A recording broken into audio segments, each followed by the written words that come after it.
இன்னைக்கு பொருளாதார நிலைமை என்ன இருக்கு? பல நிதிகளை வந்து நமக்கு ஒதுக்கல. ஒன்றிய அரசால நம்ம வஞ்சிக்கப்படுறோம்னு சொல்லிட்டு இருக்காங்கல்ல. எந்த நிதி? நெறைய லிஸ்ட் போட்டு சொல்ட்டாங்கல்ல. சொல்லுங்க. ஒரு நிதி சொல்லுங்க. இந்த ஏன் நீங்க ரூ. 5,000 நீங்க குடுக்கல? Tell me. இல்ல ரூ. 5,000 குடுக்குற அளவுக்கு போதுமான நிதி இல்ல சார். இன்னைக்கு நிதி நிலைமை என்னன்னு உங்களுக்கு தெரியும்ல? ரிசைன் பண்ணி வீட்ல உட்கார்ந்து ஆ. பஜன பாடுங்க. நிதி இல்ல, அது இல்ல, இது இல்லன்ட்டு. பேரு ஃபுல்லா நிதி நிதின்னு வச்சுக்க வேண்டியது. கலாநிதி மாறன், தயாநிதி மாறன், உதயநிதி, இன்பநிதி எல்லா நிதியும் நீங்களே வச்சிருக்கிறீங்களே. அப்புறம் எப்படி நிதி வெளியில வரும்? நம்ம வாங்குற கமிஷன் கொஞ்சம் கட் கட் பண்ணி மக்களுக்கு நல்லது பண்ணாவே போதுமே.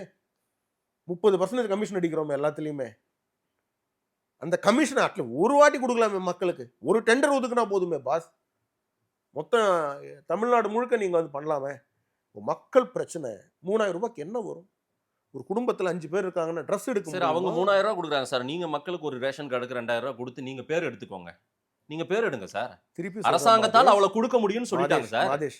அவங்க வந்து ஒரு ஓப்பன் ஒரு ஸ்டேட்மென்ட்டா சொல்லிட்டாங்க. மாதமும் ம். மக்களுக்கு 5 கேஜி ரைஸ், 5 கேஜி தால், அ எண்ணெய், ம். பருப்பு எல்லாம் குடுக்குறோம். இலவசமா யார் குடுக்குறாங்க? மாதேஷ் வாயிலா நான் கேட்கணும்னு நினைக்கிறேன். இந்தியாவை ஆளக்கூடிய எந்த காங்கிரஸ் அரசா இருந்தாலும், பிஜேபி அரசா இருந்தாலும், இல்ல வேற ஏதாவது புதுசா வந்தாலும் அவங்க குடுத்து தான் ஆகணும். இதுக்கு முன்னாடி குடுத்தாங்களா காங்கிரஸ்? குடுத்துருக்காங்க, குடுத்துருக்காங்க. எப்போ? சார் ரேஷன் கடை என்னமோ உங்க ஆட்சியில தான் வந்த மாரி ஏதோ ரேஷன் கடை சொல்றீங்க. கிடையாதுங்க. ஆ. இலவசமா.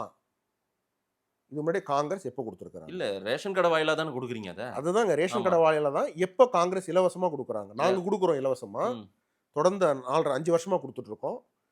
5 வருஷமா 90 கோடி மக்களுக்கு குடுத்துட்டு இருக்கோம். ஓகே. நீங்க சொல்லுங்க. காங்கிரஸ் எப்போ நீங்க எந்த அளவுக்கு ஒரு வன்மத்தோட இருக்கீங்க பாருங்க மாதேஷ். உங்களால பிரதமர் செய்யக்கூடிய ஒரு நல்ல காரியத்த கூட ஒரு சார் நல்ல மனிதனா, ம். நல்ல மனத்தோட நீங்க வந்து பாராட்ட இல்ல முடியல அப்படி இல்ல சார். பாத்தீங்களா? இந்த ஸ்கீம் நீங்க ஏற்கனவே இருக்கிற எப்படி ஒரு ஸ்கீம் இல்ல, தான் இல்ல சார். எப்படி வந்து நீங்க இல்ல காங்கிரஸ்ல குடுக்காம பிஜேபி ஒண்ணு குடுத்தா அத சொல்லலாம் ரைட்டு. அன்னைக்கு ஒரு ரூ. 20 ரூ. 30 காசு வாங்குனாங்க. இன்னைக்கு வந்து காசு இல்லாம குடுக்குறீங்க. ஓகே. ரைட்டா? ரூ. 20 ரூ. 30 ம். 90 கோடிக்கு போடுங்க. எவ்வளவு வருது? உண்மைதான் சார். நல்ல மதிப்பீடு தான். அத இலவசமா குடுக்குறீங்க. 1 ரைட்டு. வருஷத்துக்கு போடுங்க. 5 வருஷத்துக்கு போடுங்க. ம். பண்றோம்ல. பண்றோமா? அது ஏன் உங்களால பாராட்ட முடியல மாதேஷ்? ஏன்னா, பாராட்டுனா ஓட்டுக்கள் இந்த பக்கம் வரும். பாராட்டுனா உங்க ஓனர் கோச்சுப்பாரு. எந்த ஓனரும் இல்ல சார். ஸ்டாலின் கோச்சுப்பாரு. ம்.